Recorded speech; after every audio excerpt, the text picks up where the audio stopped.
Penyelewengan terbesar dalam sejarah Malaysia kini hampir berakhir apabila penyangga utama One Malaysia Development Berhad (1MDB), Jolo, akhirnya ditahan di Shanghai selepas sekian lama melarikan diri. Kabar baik itu dimaklumkan oleh mantan Menteri Tan Sri Dr. Rais Yatim menerusi posting di laman Facebooknya pada Ahad yang mengatakan ia merupakan perkembangan yang sangat dinanti-nantikan dalam usaha untuk membawa keadilan kepada negara.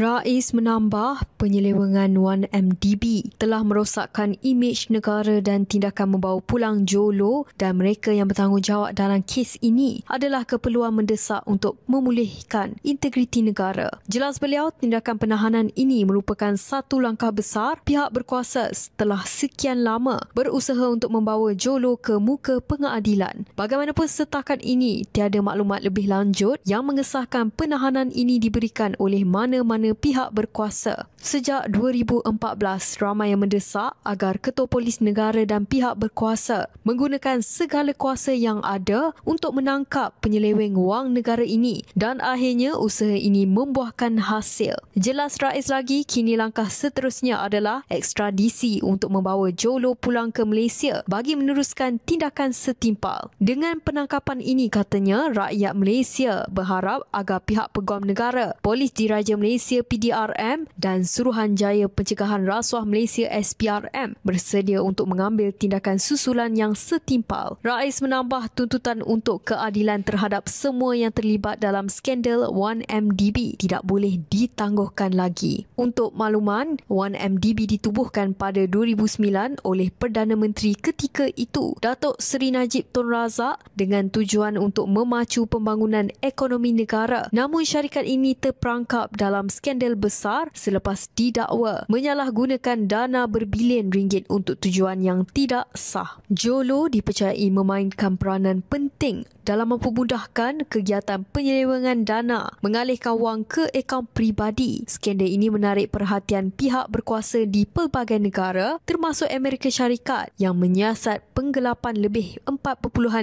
bilion dolar Amerika Syarikat USD dan memfailkan saman untuk merampas aset yang diperoleh dengan dana yang diselewengkan. Skandal ini telah merosakkan imej Najib Razak dan membawa kepada tuduhan rasuah terhadapnya dan akhirnya pada 2018 beliau dihukum dalam beberapa kes berkaitan 1MDB. Walaupun ramai yang ditahan, Jolo masih bebas dan menjadi buruan antarabangsa. Dengan penahanan Jolo di Shanghai, Malaysia perlu memastikan ekstradisi beliau untuk dihadapkan ke muka pengadilan dan pihak berkuasa diminta bersedia untuk tindakan seterusnya.